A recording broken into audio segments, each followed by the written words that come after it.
Hello, good evening, and welcome to Storyboard 360. I'm Debbie.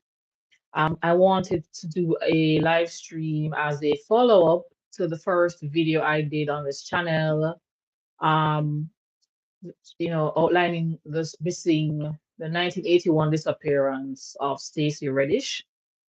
As I mentioned in my introduction video on the channel, one of the main reasons I'm doing these stories is to increase awareness because some of these stories either there is there's hardly any coverage or the stories might have a lot of coverage but they are still unsolved after many years, decades, right? So today's live stream is going to focus on Stacey Reddish.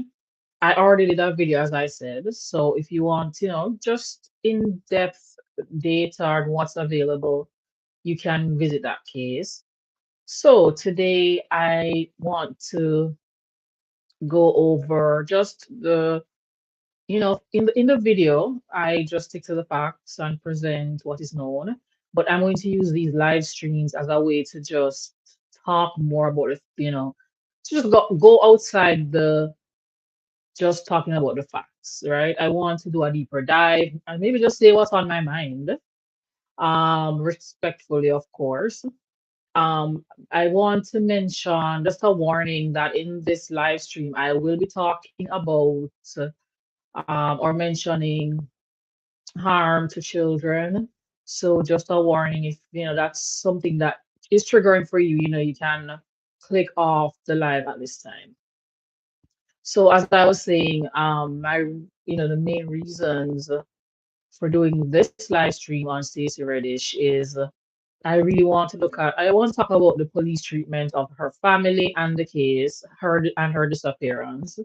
I want to look some more into the theories that I proposed in the first video. And of course, doing a live stream will help to create more awareness because there's not a lot of information available. Um, and Stacey's case was not, there's really nothing done, because, as I said in the first video, the missing person report was taken in 2023. It's like 42 years after she disappeared. No fault, on the part of her family. Her family tried many times. Her mom and her sister tried, and the police just would not take the police report, the missing person report. So, or should I say, missing persons report. So what I'm going to do is just talk about the police treatment of her family, how they handled the case, and I'm going to talk about just go over the theories as I said. First, if you see me looking this way, I'm just looking at my notes. This is the first live stream on the channel. I this is going to be the ongoing format. So I do a video and then I'll do a live stream because I know sometimes we just want to talk about things that maybe we can't talk about in the video. So first, I'm just going to do a synopsis of the case, and then we go into the main parts. So, on Sunday, July 12, 1981, Stacey Reddish left home in the evening and she has not been seen or heard from since that day. Stacey lived with her family in the Wagner houses. So the Wagner houses were also known as the Triborough houses, and the houses were a part of a public housing development in the East Harlem neighborhood of Manhattan in New York. So after Stacey disappeared, her family, mainly her mom and her sister tried many times to file a missing persons report, but these attempts were denied by the police, and we'll definitely get into that. Stacey's family was told that she may be with her boyfriend, and she had wanted to run away. Stacey's sister Darlene was later told by the police that her case was too old, they had no leads, and it was considered a cold case, and there was nothing they could do. So the family was eventually allowed to file a missing persons report. 42 years later, as I mentioned, on November 23, 2023. Today, Stacey would be 61 years old. and she has been missing for almost 45 years.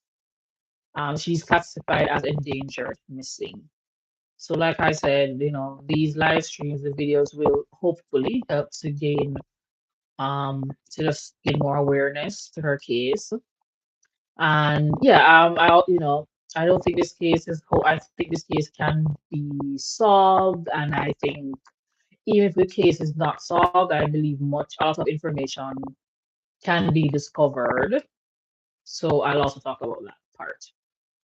So the first thing I wanted to talk about is how the police handled Stacey's disappearance, and the case is in the hands of the NYPD Cold Case Squad. Um, so I, true, so as I mentioned, they lived in the Wagner houses. The houses, the houses form a part of a public development.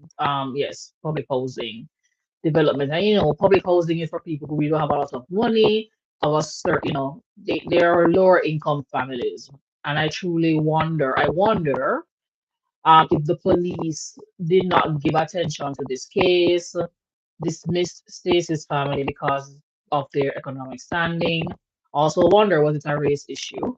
I don't know if the police officers that Darlene spoke with or her mom spoke with, if they were also black. I don't know. But just something I'm putting out there. I think mainly it's because of their social standing. If I believe if the family had a lot of money, they were wealthy, I don't think the response would have been the same. I think they would have been taken seriously, and at least they would have been able to file the missing persons report. So that part is very odd that they weren't even allowed to file a missing persons report until 2023, even though Stacey disappeared in 1981, and her family, her mom and her sister tried many times. So even if the police believed she was a runaway or she just she wanted to leave on her own, she was still a teen, she was still a child. Um, and her family wanted to file the report. So that's a perplexing part, and only the police can explain this to us. Why was the missing persons report filed? Why weren't they allowed to file the report? And I just want to make it clear that it was not because of Stacey's family that the missing persons report took so long, took 4 decades. It's just that the police were denying their request each time.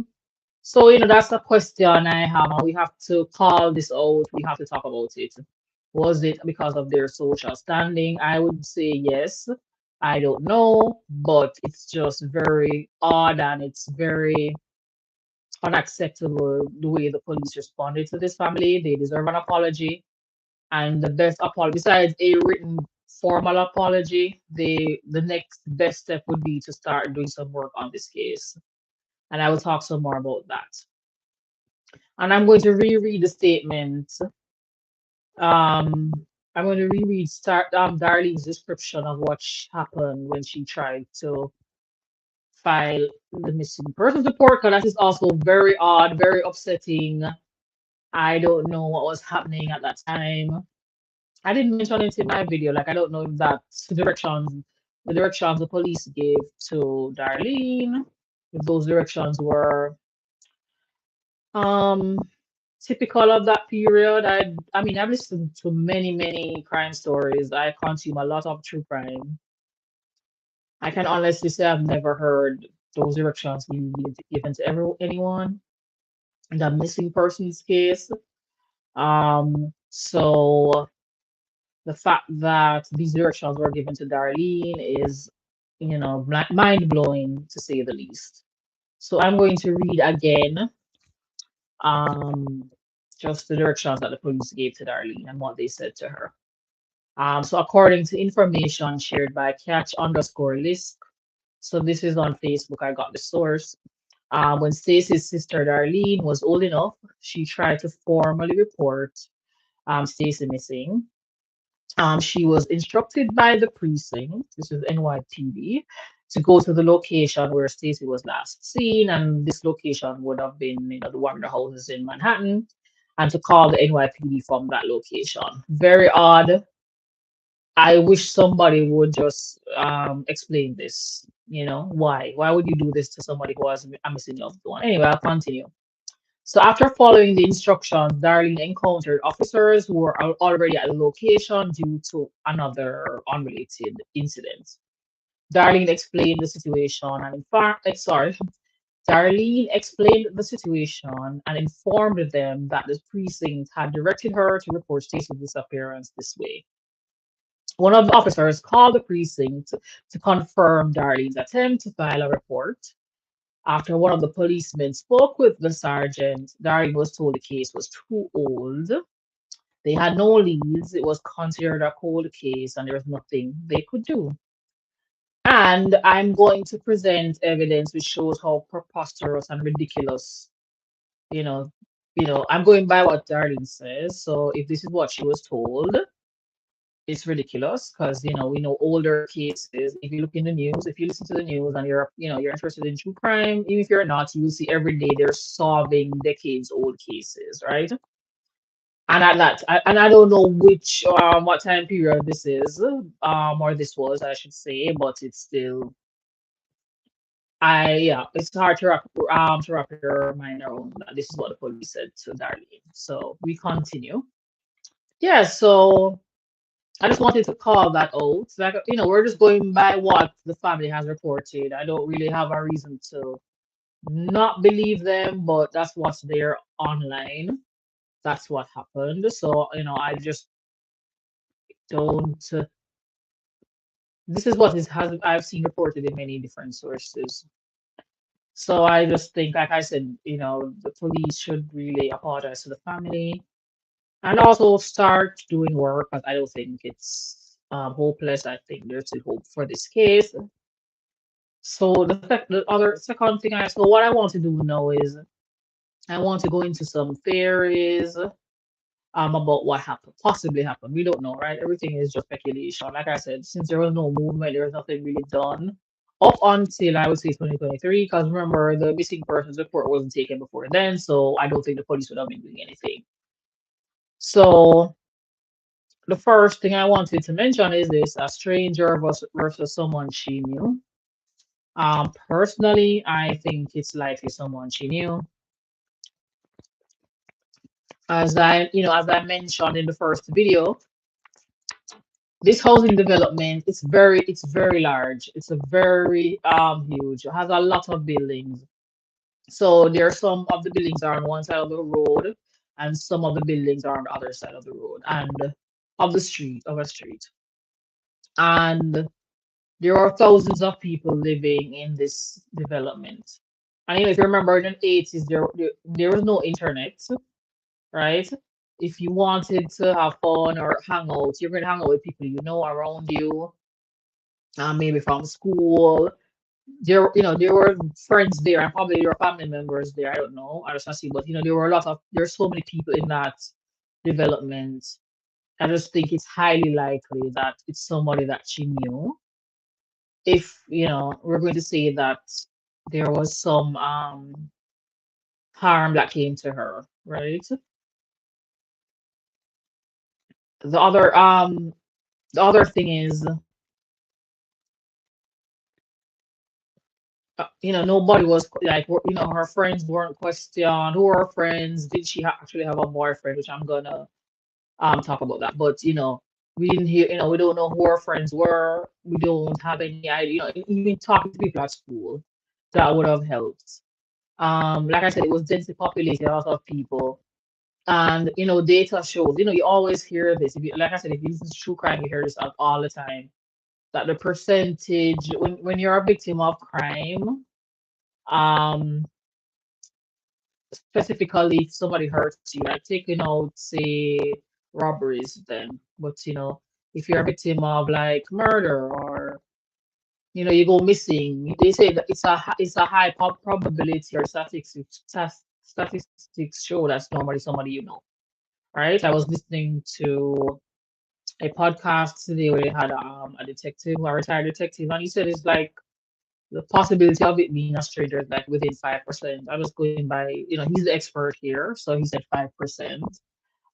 But yeah, we always hear it's usually somebody. Um, so I believe it's, more than likely somebody she knew. Um, so lots of questions there. But because no, if we, I think, I believe we can go back and question her friends. Like look at who she went to school with, who she was living with in that, who are the people that were living there at the time. And I believe that, normally when you have a house like public housing where the rent is controlled, or normally anywhere, like once you have an area, like if the rent is controlled, people are going to be like more than likely to stay, generations of people, I'm guessing, right? People tend to just stay one place, especially the rent is controlled. I don't think everybody from the 80s moved away. I think if the police did, went back right now, they would find people who were there in the 80s and they can ask them questions. Do you know Stacey? Even if they didn't know her, do they know anyone that knew her? Right? So that's just following that tree, but you have to do the work. You have to start, right? Asking questions. That's how you get answers. That's how you get tips. That's how you get leads. Not because she disappeared in 1981, it doesn't mean that we can't get answers. No, so I think it would be helpful. Go look at it, and it's easy. You can to know who she went to school with. Just go ask her family what school she went to. We know the year she was in school. Yearbooks will help us. Can help you to know who she went to school with. Know who are her classmates. Even if she didn't have a lot of friends. People knew her. And when I say somebody she knew, it could just be acquaintance too. So I put that in acquaintance slash friend, somebody she knew well. Doesn't mean that she knew the person well. It could have been just somebody that saw her, they said hi, bye, that's it. But I don't like would have a stranger. We'll talk about if it's a stranger, but I think it's somebody she knew based on just where she lived, the time. It was there was no internet. You had to really the people around you. They were your entertainment, right? So like I said, I would go back. I would like call a community meeting at the Wagner houses where you're here in the 80s, do you know Stacey? Do you know anybody who knew her? Right? So even if the people aren't there right now, let's say they moved to a different state or a different city, you can still find out maybe there's somebody at the Wagner houses know them and can say, okay, here's their contact. So you can go ask them questions. You have to ask, you never know. And I think that's how you start getting some leads and some tips. Right? Remember she went to the pool. We talk about that too, but who did she go with? So we talk about that. So the third thing I want to talk about, the third theory is, is it possible that Stacey is still alive and well and just doesn't want to be found? Um, the police did say that they thought she ran away and she had a boyfriend. No excuse for them not to do the work. But it's a theory we have to explore. And I don't think this is like high, it's not high on my list of possibilities, to be honest, because this is rare. This is not something that happens all the time. But we have to consider, is she still alive? The police weren't looking for her, so she could, and if she disappeared willingly, it doesn't mean that we should not get the answers so we can close the case. I don't think that's I don't think that's the most likely scenario, but we have to consider it and talk about it. So I just wanted to present an example of this where somebody went missing and they found them. So just we have to look at our possibilities if we don't think it's the most likely possibility. So based on reporting from NBCnews.com, there was a 13-year-old Arizona girl who disappeared nearly 32 years ago, and she was found alive this year. This month, actually, April 2026 is when we saw this story. So the disappearance of Christina Marie Plant from Star Valley, Phoenix, Arizona in 1994 sparked an extensive search. So according to the Gila County Sheriff's Office, they utilize advances in technology, modern investigative techniques, and detailed case review to develop new leads that ultimately led to a breakthrough. And of course, it was work from the detectives. So Plant would now be 45 years old. And I saw in another source that she actually was helped by a family member, and she didn't want to help the family member. So basically, once the Gila County Sheriff's Office and the detectives found her, they really could not release any more information just for her privacy. She left willingly. But I'm just saying, if the police think that Stacey Reddish disappeared willingly, is it a possibility? Yes. Is it likely? I don't think so. Do I know for sure? Of course not. I just don't. This is not a regular occurrence. This is rare, right? But it's possible since we have this case with Plant who disappeared 32 years ago. She was 13, and I mean, it's incredible that they found her, but she had the help of a family member. So we have to ask ourselves: is it possible that Stacey Reddish had the help of a family member to disappear? Possible. I don't think it's a likely scenario here. I just wanted to present that theory and just some evidence that it has happened. But this is not something that happens frequently. So we have to bear that in mind. The other theory I wanted to look at is, was Stacey actually dating anyone? And I know I kind of jumped from friends, stranger versus um somebody she knew to, I know I escaped. I should have put that next, but we keep going. Um, so was Stacey actually dating anyone? Did she have a boyfriend? This is what the police said to Darlene. We don't know if it's true, even though Darlene, the family has not come out and say no, this wasn't true. We don't know because sometimes if the police says something, I can imagine the family's already suffering, they're in pain, maybe not aware, they're just not in the right frame of mind to say no, that's not true, and they might be questioning you too, right?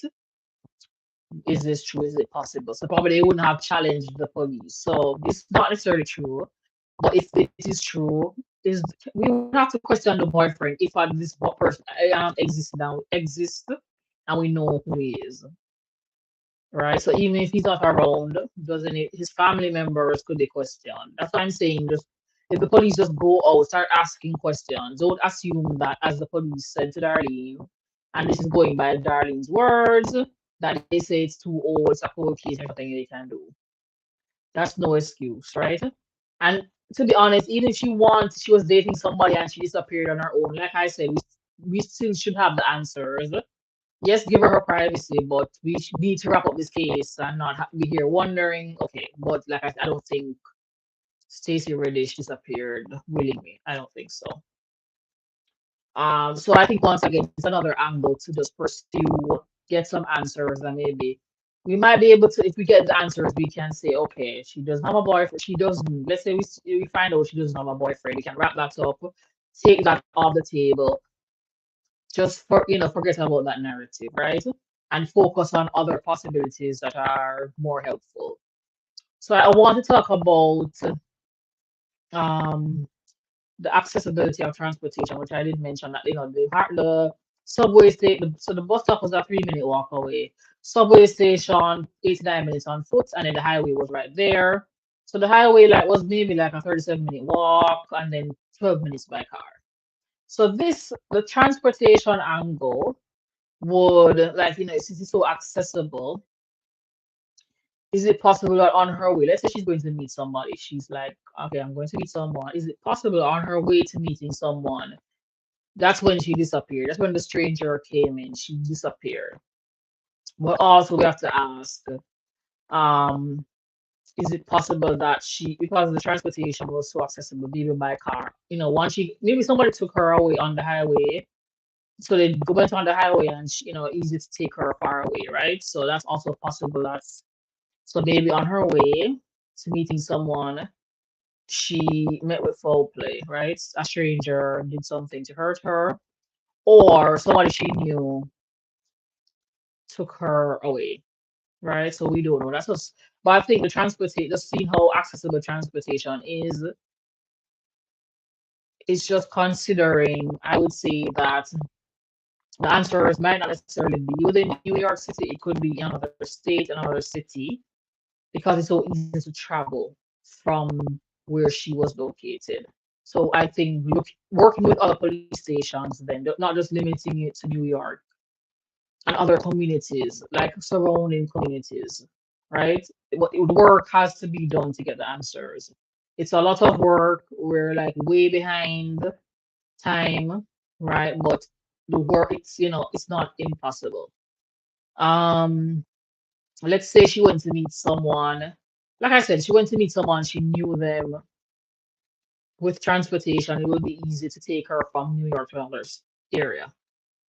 So I want to mention like being close to the Harlem River. The Harlem River was about 37-minute walk and a 12 minutes, 12 minutes by car you could get to the Harlem River. So I have to ask, it might not be possible, the probability might be low, but is it possible that Stacey's last moments, or her last moment was at the river where somebody who wanted to hurt her left her at the river or in the river? That's a question we have to ask. But I don't think it's likely because if she was discovered in the river, this would have been reported and her family would have more than likely been aware. But we also have to think this is the 80s. We didn't have internet where information is so readily available. We'd assume that if Stacey was in the river and they found her remains, right? Her family would have known, but stranger things have happened. So I'm just just a question or something to consider if she was, if her last moment was at the river and somebody did something to harm her and they used the river as a way to say, you know, dispose of her body. Um, is it possible that like Stacey could be that she was found in another area because the river can take you further away from the heart from that location, right? So let's say she was found somewhere else, but because there was no missing person report, like I said, talk this the information, at that time a missing black teenager would that be widely published? We don't know. Would her family actually know? So, is it possible? I'm just thinking, is it possible that Stacey is unidentified somewhere? A lot of if you look at go to missing websites, you will see how many people are unidentified each year. Um, and I forgot to do the research on that. I did it a long time ago, but I don't remember. But there are thousands of people who go unidentified. So missing, so people who they've found, discovered, and they're not identified. So it's possible. Is it likely? Maybe because since she disappeared and well, we don't know when she. I mean, she probably should have been this because it's the summer, right? So the river is like really moving really swiftly. Um, I'm just saying, is it possible that her discovery went unnoticed? The connection was not made. It's not likely. I don't think it's likely, but it's something for us to consider. Is there, anything there? There's the Harlem River. I mean, it might be a long stretch, but it's just we have to consider all possibilities, I think. So one thing I think about is that it would be nice to have a profile on this case, like victimology, right? So how likely are you to be a victim of a crime? Is there anything in your behavior, in your background that would make you a victim of a crime? And also the profile of somebody who would be likely be involved in this crime. But in order for so usually this is from based on my knowledge in our profile, let's say an FBI profiler then. Because the police could actually ask the FBI for help, you know. But the thing is that with a profile, you need a lot of information when you're doing a profile, but you don't have that. So I just think it would have been nice if they were able to just look at victimology. Was there anything in her life, in her behavior that would make her more susceptible to being a victim of crime? And who would have likely committed this crime? If we're assuming that a crime happened, I think likely, more likely a crime did happen. But like I said, not enough information, unfortunately. If the information was gathered right away when her family sounded the alarm, they could have had a lot of information to do a profile. I don't think it's impossible. Like they can get information from her family and other sources. They could get that assistance from the FBI. It's possible. So I want to talk about just go back to the pool. Like, remember I was saying in that area they had public pools because the heat wave was on, it was so hot. They extended the time from, so the pool normally closed at 7 p.m. So 11 a.m. to 7 p.m. So they extended it to 9 p.m. the closing time. I wonder if she was heading there because it was summer. You're not going to school at that time. It's summer. It's hot. I would be heading to that pool. Um, it's crowded, right? It's crowded. A lot of people were using the pool.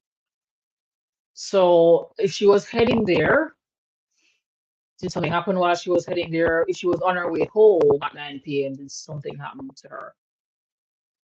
Maybe when she was at the pool, somebody she met with something happened when she maybe saw somebody that she knew.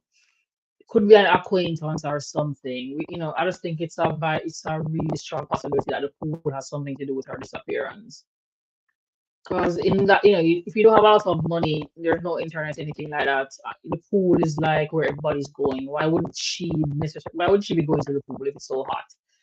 Teenager, it's summer. I think the pool is a very likely possibility of having something to do with her disappearance. Of course, we're just speculating, but it's possible that when she went there, somebody offered her a ride home. Um, Maybe she was planning to meet somebody at the pool and something happened there after.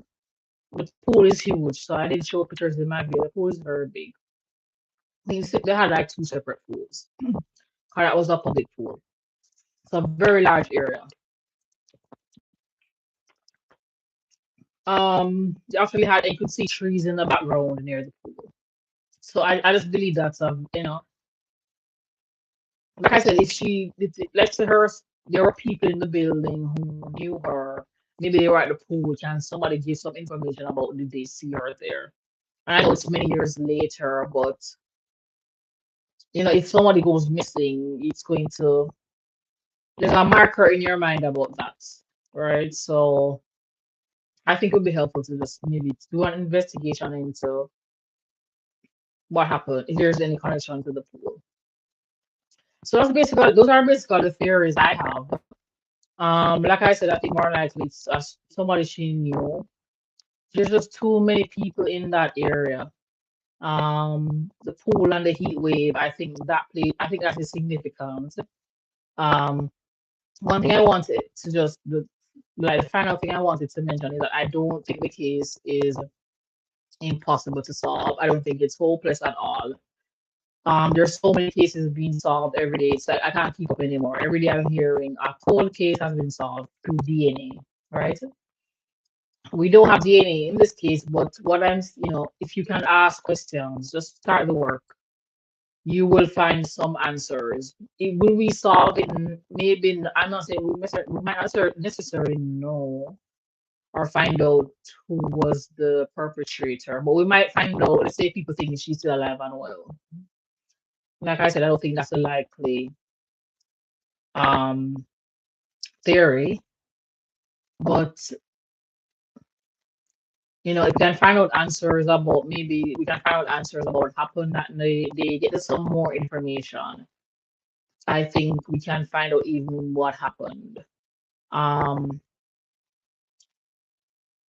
so but I just want to just advise, so what the last thing I just want to mention is that this is not hopeless. We shouldn't give up. Even though she's not been missing for almost 45 years, we should not give up. So I just wanted to mention one other case that proves my point that there is still hope, right? So this is actually a 62-year-old case. So I found this article. So this is the source I used. So this is from the Yavapai County Sheriff's Office, or so ycsoaz.gov. The title is Little Miss Nobody Identified. So Sharon Lee Gallegos was 4 years old when she was abducted from her grandmother's front yard in Alamo Gordo, New Mexico on July 21, 1960. So the Alamo Gordo Police Department and the FBI searched for the little girl, but they were unable to find her or the suspects who were said to be in a 1951 or 1952 dark green Plymouth. So though the Yavapai County, um, so what I wanted to explain is that they actually found, so when she disappeared from New Mexico, shortly 10 days later, they found the remains of a little girl. So in 1960, they found the remains of a little girl in Yavapai County, Arizona, which is about 9 hours away. Um, so yes, so her remains were found in the desert in Yavapai County, Arizona, which are, like I said, approximately 9 hours away. And they named her Little Miss Nobody because they didn't make the connection. It's 1960, no internet, of course. They didn't make the connection. I mean, they weren't sure. So the Yavapai, so it was Yavapai, like I said, county. So the Yavapai County Sheriff's Office and the Alamogordo Police Department. Initially in 1960, they really suspected that it was her, but they weren't sure because they weren't able to prove it, right? So they really did think it was her. So they used technology and science. So technology and science, they were sophisticated enough at that time to make an identification. So it was like in 2022, 62 years later, that they used DNA to just confirm that the remains, they identified it's a girl as Sharon Lee Gallegos. So just to recap, and I hopefully that was clear, but basically Sharon Lee Gallegos was 4 years old when she was kidnapped from New Mexico in 1960. She was found, so a body was discovered. So shortly after, a body of a little girl was discovered in Yavapai County, that's in Arizona, which I said is 9 hours away. So initially in 1960, they were like, okay, we think this is the girl that was kidnapped in New Mexico, but they weren't sure. They weren't able to identify and make the connection because, so based on reporting, her body was actually burned. And so I think that would have made it hard to just make they actually had a picture. It's not actually would not have actually been hard to make an identification if she was burned, right? So I just cite this case to say 62 years, they did not give up. They continued. They did not give up. Like many times, even 2015, they were checking for DNA. But DNA has not always been at the level it is today. In the early years of DNA, you had to have a large sample to get results. So when they initially tested the DNA, they were trying to test the DNA of the remains. So they actually exhumed her body and try to match the DNA to who they thought was Sharon Gallego's family. They couldn't make a match, but it was not until 2022, 62 years later, when through DNA they were able to they really confirm, okay, this is Sharon Lee Gallego. So I just mentioned this story to say you can't give up. If the Yavapai County Sheriff's Office can, they're you know they've tried for 62 years. They've tried to They work on the case, I should say. They didn't give up. 62 years later, 2022. I mean, who would have thought? You would think that they would say, "Oh, it's too old. We give up." So that's why I'm saying this to say I believe strongly that we can get answers for Sharon Reddish. I'm sorry, forgive me, for Stacey Reddish and her family. Um, I don't think we should give up. I think there's still hope. So I just want to leave you with, and forgive me for for calling her Sharon. Forgive me for that. Stacey Reddish. So I just want to leave you with a quote from a press conference that I watched on Fox2 Detroit. So the title was Arrest Made in 1997 Southfield Cold Case Murder. So this video was shared on April 14, 2026. And I think the conference took place at the same day. So detectives of the Southfield police solved the murder of Deborah Kennedy, who was stabbed to death in her home in 1997. So Deborah, at that time she was an adult, so this not Deborah was a child at that time. And then DNA and fingerprints info helped them to charged this year. So this year, so even though the crime took place in 1997, this year they're able to charge her neighbor who lived across the street with the crime, and that's nearly 30 years later. Another case of them not giving up, just trying and trying, right? Yes, they had DNA. They have DNA in this case, and even though there's no DNA in Stacey Reddish's case, it doesn't mean that we still shouldn't try. DNA is not the only thing, right? In the when I mentioned the Little Miss Nobody story, they mentioned science and technology, right? And also, yes, when I mentioned the case of the 13-year-old girl who disappeared from Arizona, and they found her in 2026 is when they found her. So they mention advances in technology, modern investigative techniques, and detailed case reviews. Detectives developed new leads, right? So they're not only relying on DNA, technology, and science, they have to use modern investigative techniques. So in Stacey Reddish's case, where we don't have much information, we don't have DNA at this time, we have to use modern investigative techniques. So we don't just mean we give up. We still have options. In 2026, we have so many tools available, not just DNA. We don't have to, yes, DNA will be great, but that's not the only thing that solves cases. So yes, as I was saying, the quote I want to leave you with, and sorry if I'm jumping around. Yeah. So I was mentioning that the Southfield Police Department, the detectives, right, they saw this almost 30-year-old case, and I just wanted to, they solved the case, the murder of Deborah Kennedy, and they found it was the neighbor that lived across the street. Um, so so here's the quote by Chief Baron of the Southfield Police Department, and I want to leave you guys with. So we don't give up on Stacey Reddish's case. So according to what Chief Baron said, for the loved ones of Deborah Kennedy, today represents a long-awaited step to justice. It's proof that even after decades, evidence can still speak and the truth can still be uncovered. And while we might not have any information, we might not have any evidence, it does not mean we can't find evidence related to what happened to Stacey Reddish. Evidence can mean different things. Evidence might be, it might not be evidence we can necessarily use in court, but it's evidence that leads us further along the path and closer to the truth and the answers, right?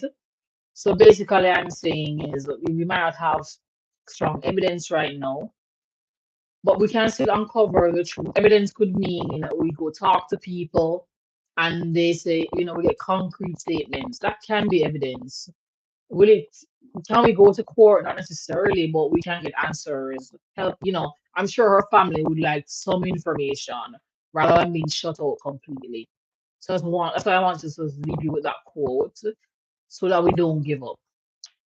So thank you, so much for tuning into this live.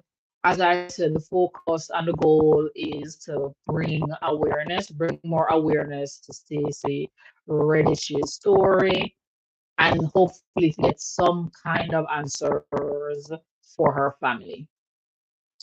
So thank you for joining me, and I look forward to seeing you in the next video and on my next live. Thank you very much, and let's continue to shed light on these stories.